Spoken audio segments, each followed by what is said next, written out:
ജീവിതത്തിൽ ഒരിക്കലെങ്കിലും വായ്പണം അനുഭവിക്കുന്ന ആളുകളുണ്ടോ? നമ്മുടെ വായടകത്ത് ചെറിയ ചെറിയ മുറിവുകളൊക്കെ വന്ന് ഭക്ഷണം കഴിക്കുമ്പോൾ ഭയങ്കര നീര് അനുഭവിച്ച് സംസാരിക്കാൻ പറ്റാതെ ചുണ്ടനക്കാൻ പറ്റാതെ നാവിനൊക്കെ ഒരു തരം ബുദ്ധിമുട്ടൊക്കെ വന്നിട്ട് നമ്മൾ ഒരിക്കലെങ്കിലും ഈ പറഞ്ഞ വായ്പണം അനുഭവിച്ചിട്ടുണ്ടാവും. ചില ആളുകളിൽ ഈ വായ്പണം വരാനുള്ള ചാൻസ് ഇതൊന്നും ആയിരിക്കില്ല. അവർ ചിലപ്പോൾ ഉപയോഗിക്കുന്ന ചില കെമിക്കൽസ് കാരണമായിരിക്കും. ഇപ്പോൾ ഉദാഹരണത്തിന് കെമിക്കലിന് അമൗണ്ടൊക്കെ കൂടുതലുള്ള ടൂത്ത് പേസ്റ്റുകൾ, അതുപോലെ നല്ല ശക്തിയുള്ള മൗത്ത് വാഷസ് ഉപയോഗിക്കുന്ന ആളുകളാണെങ്കിൽ അവർക്ക് പറഞ്ഞ പോലെ അകത്തുള്ള മ്യൂക്കസ് മെംബ്രെയിൻ ഡാമേജ് ആവാനും ഇതേപോലെയുള്ള മൗത്ത് അൾസർ വരാൻ ചാൻസ് കൂടുതലാണ്. നമ്മൾ ഭക്ഷണം ക്രമീകരിക്കുന്നത് വഴി, നമ്മൾ ഉറക്കം ശരിയാക്കുന്ന വഴി, ഈ പറയുന്ന ചില പൊടിക്കകളൊക്കെ ചെയ്യുന്ന വഴി നമുക്ക് കംപ്ലീറ്റ് ആയിട്ട് മാറ്റിയെടുക്കാൻ പറ്റുന്ന ഒരു അസുഖമാണ് വായ്പുണ്ണ് എന്ന് പറയുന്ന ഹോം റെമഡി. അപ്പോൾ നമ്മളിതൊക്കെ ചെയ്യുന്ന വഴി പിന്നെ നമ്മുടെ വായ്പുണ്ണ് നമ്മൾ ബുദ്ധിമുട്ടിക്കില്ല. ജീവിതത്തിൽ ഒരിക്കലെങ്കിലും വായ്പണം അനുഭവിക്കുന്ന ആളുകളുണ്ടോ? നമ്മുടെ വായടകത്ത് ചെറിയ ചെറിയ മുറിവുകളൊക്കെ വന്ന് ഭക്ഷണം കഴിക്കുമ്പോൾ ഭയങ്കര നീര് അനുഭവിച്ച് സംസാരിക്കാൻ പറ്റാതെ ചുണ്ടനക്കാൻ പറ്റാതെ നാവിനൊക്കെ ഒരു തരം ബുദ്ധിമുട്ടൊക്കെ വന്നിട്ട് നമ്മൾ ഒരിക്കലെങ്കിലും ഈ പറഞ്ഞ വായ്പണം അനുഭവിച്ചിട്ടുണ്ടാവും. നമുക്ക് ഇന്നത്തെ വീഡിയോ ഡിസ്കസ് ചെയ്യാനുള്ളത് വായ്പണ്ണെ പറ്റിയാണ്. ഞാൻ ഡോക്ടർ ഉമർ മുക്താർ, ഭൂമി നാച്ചുറൽ വെൽനസ്സിലെ യുനാനി ഡിപ്പാർട്ട്മെൻറ്റ് കൺസൾട്ടൻ്റാണ്. വായ്പുണ്ണ് അഥവാ മൗത്ത് അൾസർ, നമ്മളതിനെ സ്റ്റൊമറ്റൈറ്റിസ് എന്നൊക്കെ പറയാറുണ്ട്. ഇതെന്തുകൊണ്ടാണ് സംഭവിക്കുന്നത്?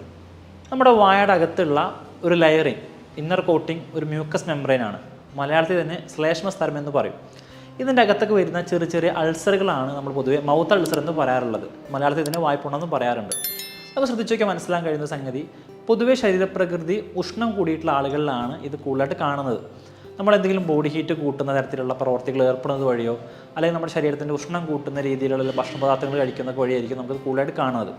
ഉദാഹരണത്തിന് അമിതമായിട്ട് സ്പൈസസ് കഴിക്കുന്ന ആളുകളാണെങ്കിൽ, അല്ലെങ്കിൽ നമ്മൾ സ്ഥിരമായിട്ട് ഉറക്കമൊഴിക്കുന്ന ആളുകളാണെങ്കിൽ, നമ്മുടെ ബോഡി ഹീറ്റ് കൂട്ടുന്ന രീതിയിലുള്ള ഭക്ഷണ പദാർത്ഥങ്ങളും അതുമായിട്ട് ബന്ധപ്പെട്ടിട്ടുള്ള കാര്യങ്ങളൊക്കെ ഏർപ്പെടുന്ന ആളുകളാണെങ്കിൽ ഇത്തരക്കാർക്കായിരിക്കും പ്രധാനമായിട്ട് ഈ പറഞ്ഞ മൗത്ത് അൾസർ കാണുന്നത്.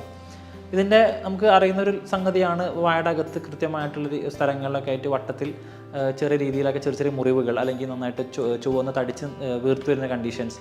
അത് പൊതുവേ കാണാറ് നമ്മുടെ ഈ ചുണ്ടിൻ്റെ താഴെയും അതുപോലെ നമ്മുടെ കവിളിലൊക്കെയാണ്. എന്നിരുന്നാൽ പോലും നാവിൻ്റെ മേലെയും നമ്മുടെ അണ്ണാക്കിലൊക്കെ ആയിട്ട് ഇത് കാണാറുണ്ട്.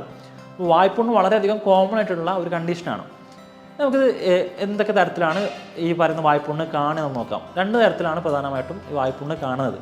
ഇതിൽ ഫസ്റ്റ് ടൈപ്പ് എന്ന് പറയുന്നത് കാങ്കർ സോർ എന്നറിയപ്പെടുന്ന ഒരു കോമൺ ആയിട്ടുള്ള ടൈപ്പാണ്.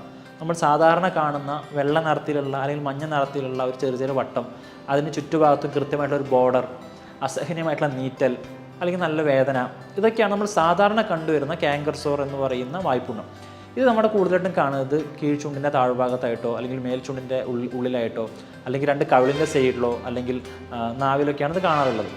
ഇത് കൂടുതലായിട്ടും ഞാൻ നേരത്തെ പറഞ്ഞ പോലെ നമ്മൾ ഭക്ഷണത്തിലൂടെയൊക്കെ സംഭവിക്കുന്നതാണ്. നമ്മൾ അമിതമായിട്ട് സ്പൈസസ് കഴിക്കുന്ന വഴിയോ, അല്ലെങ്കിൽ വായടകത്ത് ചെറിയ ചെറിയ മുറിവുകൾ ഉണ്ടാകുന്നത് വഴിയോ, അതും അല്ലെങ്കിൽ നമുക്ക് സ്ഥിരമായിട്ട് ഉറക്കമൊഴിക്കുന്ന ആളുകളാണെങ്കിൽ അവരുടെ ബോഡി ഹീറ്റ് വർദ്ധിക്കുന്ന വഴിയൊക്കെ സംഭവിക്കാറുണ്ട്.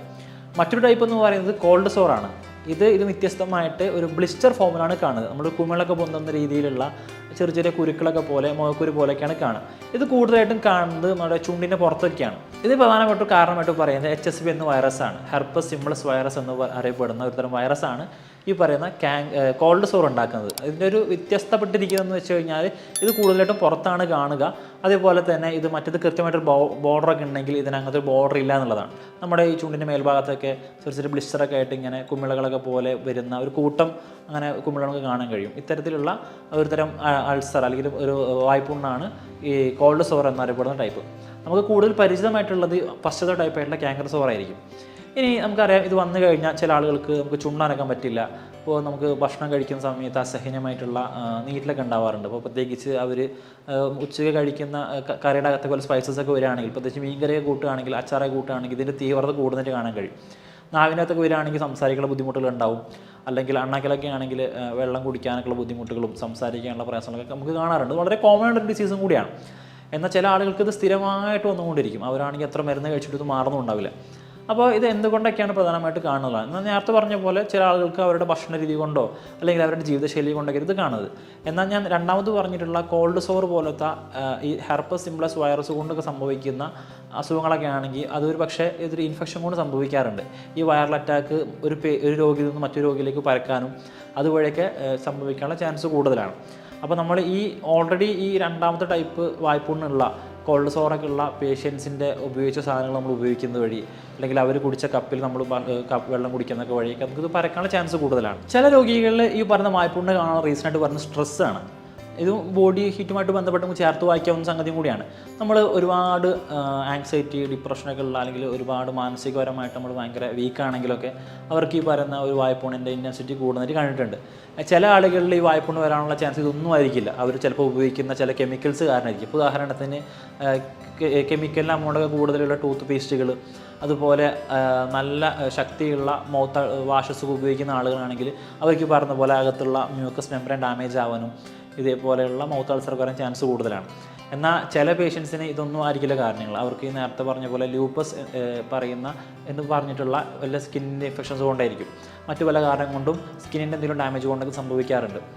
എന്നാൽ ചില ആളുകൾക്ക് വല്ല മെഡിസിൻസിൻ്റെ ഒക്കെ സൈഡ് എഫക്റ്റ് കൊണ്ടൊക്കെ കാണാറുണ്ട്. അപ്പോൾ നമ്മൾ കഴിക്കുന്ന മെഡിസിൻ്റെ അകത്ത് എന്താ പറയുക, അതിൻ്റെ ഒരു തീവ്രത കൂടുതലാണെങ്കിൽ, അതിൻ്റെ ഡോസ് കൂടുതലാണെങ്കിൽ അതിൻ്റെ ഒരു സൈഡ് എഫക്റ്റ് ആയിട്ട് ഈ പറഞ്ഞ പോലെ വായ്പുണ്ണിൽ കാണാറുണ്ട്. എണ്ണം പറഞ്ഞ ചില ആളുകളിലെങ്കിലും ഈ പറഞ്ഞ മൗത്ത് അൾസറിന് റീസൺ ആയിട്ട് പറയുന്നത് അവർ ചിലപ്പോൾ പ്രോപ്പറായിട്ട് ഭക്ഷണം കഴിക്കാത്തത് കൊണ്ടായിരിക്കും. വിറ്റാമിൻ ഡെഫിഷ്യൻസികളുള്ള ആളുകളാണെങ്കിൽ അവർക്കൊരു പക്ഷേ അതിൻ്റെ കാരണം കൊണ്ട് ഈ പറഞ്ഞ മൗത്ത് അൾസർ വായ്പുണ്ണ് കണ്ടേക്കാം.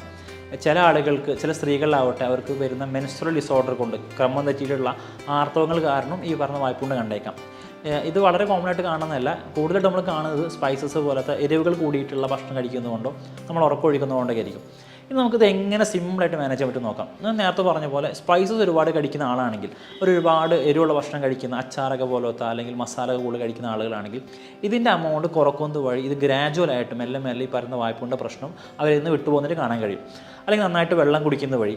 ഇനി അതല്ലെങ്കിൽ ഉറക്കം കുടിക്കുന്ന ആളുകളാണെങ്കിൽ അവർ പ്രോപ്പറായിട്ട് ഉറക്കം ശരിയാക്കുന്ന വഴി തന്നെ ഇവർക്ക് ഈ അസുഖം യാതൊരു മരുന്നില്ലാതെ തന്നെ മാറിപ്പോകുന്നതിന് കാണാൻ പറ്റും. ഇതൊന്നുമില്ലാതെ നമുക്കിത് എങ്ങനെ മാനേജ് പറ്റും നോക്കാം. ചില ആളുകൾ സ്ഥിരമായിട്ട് ഈ വായ്പുണ്ണിൻ്റെ പ്രശ്നം അങ്ങനെ ബുദ്ധിമുട്ട് അനുഭവിക്കുന്നുണ്ടാവും.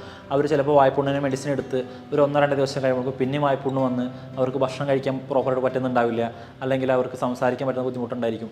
അപ്പോൾ ഇതെന്തുകൊണ്ടൊക്കെയാണ് വരുന്നത് നമ്മൾ പറഞ്ഞു കഴിഞ്ഞു. അപ്പോൾ ഇതെങ്ങനെ ഒരു മെഡിസിൻ ഇല്ലാതെ മാറ്റിയെടുക്കാൻ പറ്റുമ്പോൾ നോക്കാം.